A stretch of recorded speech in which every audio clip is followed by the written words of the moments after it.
When a worldwide dynamic spacecraft washes up on land, one of its robots is lost. The Rozzum Unit 7134, subsequently known as Roz, is inadvertently activated by a bunch of otters. She attempts to market her services, but as a massive wave engulfs them, she scares them away. Roz hastily ascends the rock as another tidal wave is ready to strike, and she soon finds herself in a remote woodland. She went further and tried to market her services to the animals, but she frightened them away and they turned against her. She was soon compelled to acknowledge the harsh fact of nature, survival of the fittest, despite her admiration for its beauty. Rose, who finds it difficult to comprehend the local fauna, spends days by interpreting their language in an attempt to improve communication with the creatures. She was able to communicate with the animals, but was unable to locate anybody in need of her assistance, so she made the decision to go back to the factory. She had to reset after being knocked over the cliff by a lightning bolt as she turns on the return transmitter. She saw a horde of raccoons looting her for pieces when she woke up. She attempted to remove them, but the raccoons encircled her and they were everywhere. She turns on the transponder once again, but it is stolen by a raccoon. She follows it to a cave, but as the raccoon rushes inside, a bear frightens it.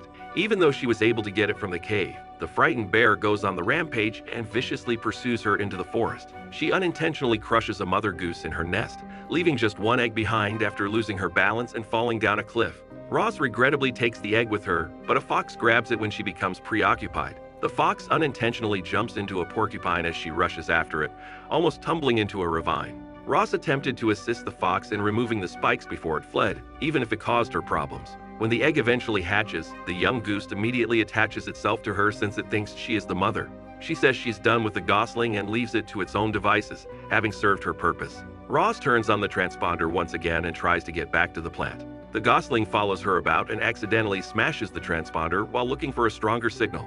Roz attempts to give the gosling to the possum family she encounters. Roz appeared when the mother possum, Pinktail, was wondering where its parents were. Pinktail persuades her to take in the gosling after realizing that Roz is harmless. Rose states that she has been imprinted with the expectation that she would return to the workplace in the absence of a job. Pinktail asserts that caring for the gosling is her current responsibility. She says that she believes it is Roz's responsibility to feed it and educate it how to fly and swim. Roz attempted to give the gosling the whole acorn as Pinktail had advised. Then, in the hopes that it has learned to swim, she takes it to a pond and sends it into the air to learn to fly. He presents himself to Roz as the local goose expert, believing that the fox who had attempted to take the egg earlier had seen everything and was oddly disturbed by it. When Thinking asked why she had previously assisted her when he attempted to take the egg, she said that it was part of her training to serve other people's needs. Roz is tricked by Thinking into collecting honey and clams to fill himself with. Thinking reveals worms that the gosling ate by scratching the ground when Roz begins to doubt the approach. Roz later discloses that her transponder is broken, that her power core is damaged, and that she must run on solar surfaces and batteries. Think asserts that she would have to construct a shelter for the goslings since Roz is determined to keep them secure. Roz starts working on constructing a shelter right away, modeling it after a beaver's house in the area. Thinking clarified that a name couldn't include numbers and should be more individualized when Roz attempted to name the gosling. Eventually, they decided on Brightbill. Brightbill grew up quickly, yet even as an adult goose, he still finds it difficult to get along with other animals. Even Roz has developed the ability to mimic the behavior of other animals, which Brightbill finds amusing. Nevertheless, they concentrated on teaching him to swim, taking his drowning to be swimming. Thinking halts Roz's hovering and tells her that Brightbill must become self-sufficient if they want to see him move with others like him in the future. When Brightbill ends himself on the other side of the water and meets people who are similar to him, he tries to stay afloat. They ridicule him for having been reared by what they all describe to as the monster, who is Roz despite his attempts to befriend them. When they intimidate him into drowning, Roz rushes to his aid, frightening the other geese away.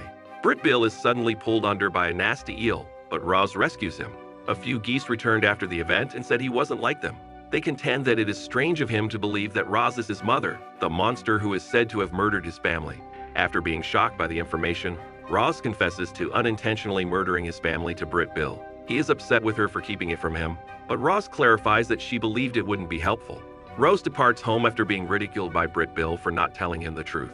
After their altercation, Roz is still depressed and visits the coast after discovering that there are more people who, regrettably, did not make it out of the accident alive.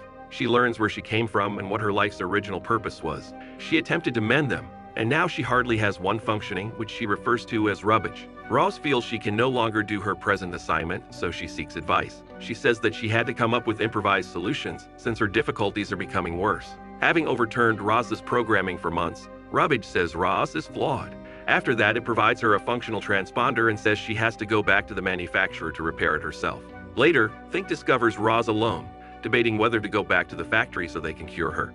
When Thinking suddenly spots a flock of geese soaring over the horizon, she asserts that it is where she belongs. They are running out of time, he informs her, and they must assist Brightbill learn to fly as soon as possible so he may migrate with the rest. Rose fears that because of what transpired, he will no longer accept their assistance. Despite their attempts to persuade Brightbill, Roz is adamant on assisting him.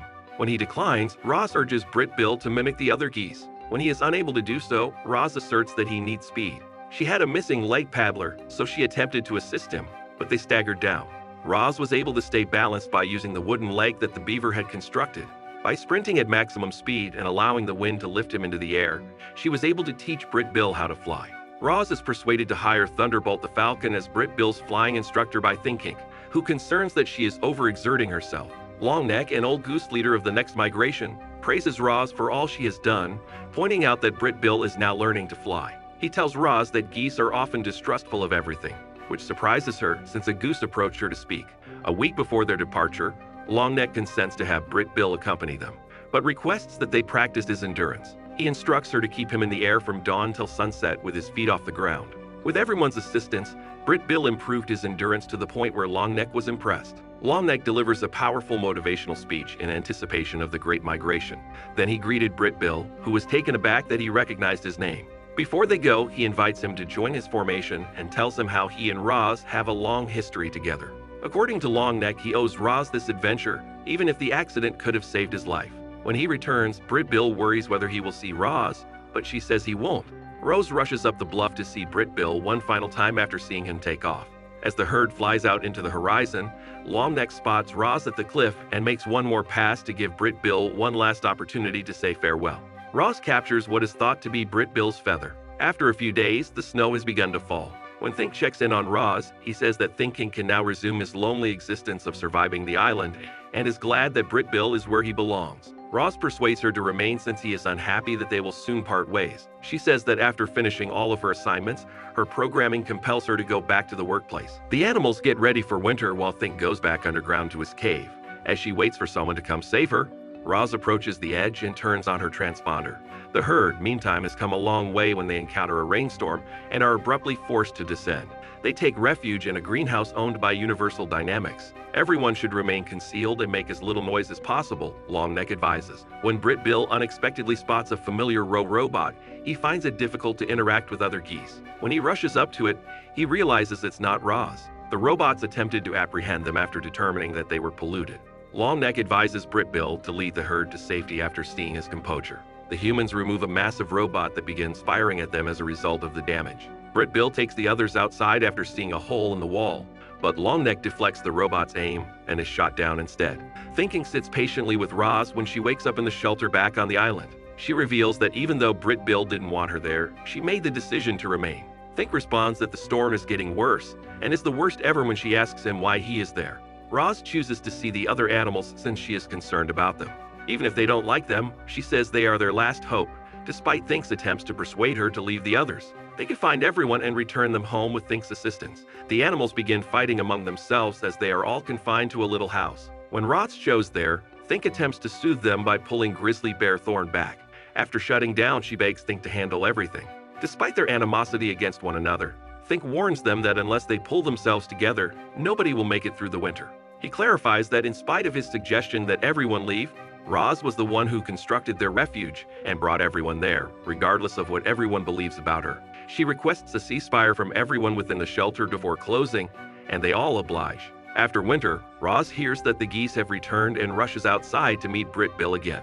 When she eventually locates him, she wants to rush outside to greet him, but she is stopped when the other people begin to applaud him and toss him into the air. Brightbill has now found his place, according to Roz. Thinking, who hasn't seen Brightbill in a long time, abruptly walks onto the field to welcome him. He is surprised that she remained behind when Thinking informs him that Roz would be overjoyed to see him again. Brightbill wanted to tell Roz something, so he looked for her after learning that she remained for him. The earth trembles and a ship materializes in front of Roz as she is becoming sentimental and recalling the past. A robot emerges and identifies herself as Universal Dynamics Ventra.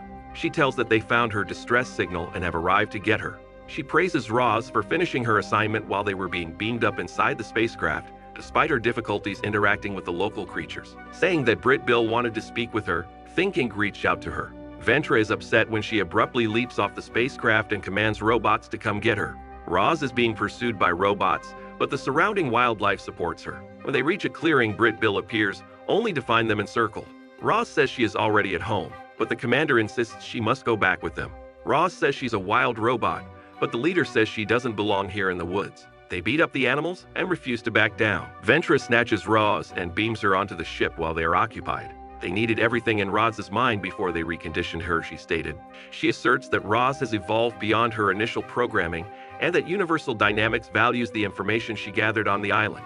Ventra rejects Roz's request to allow her to preserve her memories, saying that they came for her memories. When they eventually catch up to the ship, the other geese, led by Brightbill, launch an all-out assault on it. When Brightbill bursts in, he immediately looks for Roz, but discovers that she is powered down and unresponsive. Roz is informed by Brightbill that she was not responsible for the accident, and that her actions to remedy it were crucial. After that, he gives her a hug and declares his love for her. When Roz abruptly awakens, she answers and tells him that she too loves him. Ventra halted their hasty attempt to escape by brandishing a firearm. Outwitting her, Roz destroys Ventra by turning on the gravity mechanism. Brightbill fears he won't be able to fly with a shattered wing, but they manage to get out of the ship before it explodes. After telling him he doesn't have to, Roz boldly leaps off the spacecraft as they descend. To protect Brightbill, Roz draws her power core and places him within. After that, Roz sends all of her energy outside and plunges into the ocean. The other animals cooperate to put out the forest fire in the meanwhile. They locate Paddler during the battle and chop down the enormous tree that spills water, putting out the fire. Despite their safe return, Roz learns that their house and the woodland were destroyed by the fire. Roz says that she has to go back to defend everyone since she is afraid the enemies won't stop until they capture her. Rose responds that they have previously tried and will never be able to erase her memories, as Brightbill fears they will take them away. Thinking fears losing his soul companion, but the others reassure him that they are there for him when he feels alone. Roz says this is her migration, and when it's finished, she'll find her way back to them. Rose helped repair their shelter before she went, and then she turned on the transponder. Thinking and Brightbill bid her farewell before a Dynamics dropship comes to get her.